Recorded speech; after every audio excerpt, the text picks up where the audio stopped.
Hello, my name is Dale Wilhite. I'm right now in Grand Junction, Colorado. Hope to be in Denver or Kansas or Nebraska tomorrow. Tomorrow night, might make a video from there.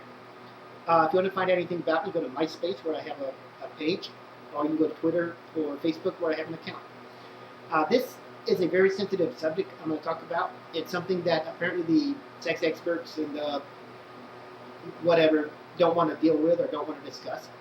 Even though I'm not familiar with a lot of the sex therapists or sexual expert from MTV and all that other stuff, I'm not really familiar with what they really discuss. I can only go by what I've seen, throughout my life on television when they discuss what I'm about to discuss. And I'm going to pitch something here that I think might give an answer as to why some men end up becoming just absolute perverts, why they rape a woman, why they would molest children, or just molest a woman in particular. And I don't think it's really that difficult to understand what's happening. Simply put, the reason why I believe that a lot of men, or not a lot of men, but some men, end up, let's just stick with this, molesting children, is because when they touch themselves, I'm the only one how to say it, it turns them into somebody else. It makes them into something that's contrary to their character. We all know that there are certain people that want you to perceive them a certain way, but behind the doors, there's somebody else. It's like a Dr. Jekyll, Mr. Hyde complex, I guess, or personality. I believe that it's the touching part that these men are doing that is causing them to become perverts and rapists and child molesters, or men who just molest women in particular, or like to abuse them or deviate. They're just deviant males. As far as the rape's concerned, I agree with most of these experts that it's a lust for power over a woman that these rapists want. But the word lust is still in there. There is still a sexual attraction of some kind. It isn't just absolute violence or domination or to humiliate a woman. There's got to be some lust involved in it as well. Many of the so-called experts on this subject say that's not so. Yes, it is. Because if he has no lust for these women, he's not going to get stimulated when he has sexual intercourse, is he? But as far as the child molesting is concerned, and that's what concerns me the most, I think it's what's happening is some of these men are touching themselves, not to the point where they just climax the first time they, as soon as they can, but they continuously hold back. Sometimes they can go on for hours, and as they do, they apparently become somebody else. It's kind of like drinking alcohol.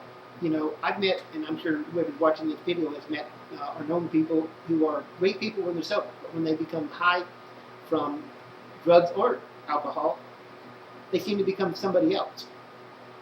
And an example of that is a man by the name of Clinton Ingram, back in near Panama City, Florida, back in '76, who I believe he was the county commissioner at the time, or city commissioner up in Panama City. Well, anyway, he was down at his camp in a place called Howard Creek, and he was at a bar there. And he got thrown out. Cops had to come arrest him, take him to Guth County Jail, and they stuck him in there, but didn't leave him in there long enough for him to get sober. They let him out, I guess, because he was kind of a big shot and a wealthy man. Well, somehow he got home, which is only like 26 miles away, and he went and grabbed his rifle, took his truck out there, parked it right in front of the church where they were having church service at a little Baptist church there. And the congregation saw exactly what he was doing. As they were singing, there were all these windows up there, and they could see this guy pulling a rifle out. And he fired into the bar, which is less than 100 yards away. And there was a patron in there named Odell Stewart, who was shot either in the back of the head or in the back. He was getting up on his way to the restroom, and the bullet hit the top of the bar, and it just had like a tin roof on it, and it ricocheted and got him in the head or back, and he died on the spot. And of course, this man mysteriously died about a year later while on gone in a very mysterious plane crash. But I knew Clinton Ingram. He was a good man when he wasn't drinking, but when he got to drinking, he became somebody else. At one time, started to grab a .38 and pop him right between the eyes. When I was riding with my grandfather one time, not long before that, and he stopped my grandfather, me We're going down something called the O Road, or no, excuse me, the South Street Road, and he was about, looked like he was about ready to jump on the grandfather. This guy was in his 70s. He couldn't have fought back. And but in the middle of the truck was a 38, and I just about grabbed him and popped him. But luckily he just kind of pulled it down. But see, when he's drunk, he becomes a tyrant. He becomes that Dr. Jekyll, Mr. Hyde type person, just vicious, cold-blooded. And I think that's what is happening with these men, for whatever reason, who are molesting children, raping women, or just molesting a woman in particular, or even having homosexual attraction that somehow it makes them go in that direction. I don't know how, but it does. And I come from a culture where men marry women, women marry men, men like women, women like men.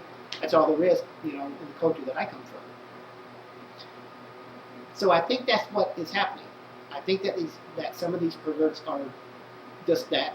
They're fine people until they start touching themselves in private, hopefully, and it turns them into somebody else. And another example of that is I remember in '87, I think it was, in Panama City Beach, Florida. I was working for a Pizza Hut there, and I was going back and forth to Dothan to a little college up there. And so I would work in Panama City and then go up to Dothan to go to school. And I remember this waitress, black-haired waitress, whose daughter was raped by some old man that lived in their trailer park. I don't know how her daughter was, but I think she was about 7 to 9 years old. And what the waitress told me, or told all of us, was that when they arrested the man, they found a stack of pornography in his trailer, and that this man had a habit of touching himself a lot, and sometimes not in the most discreet and private way either.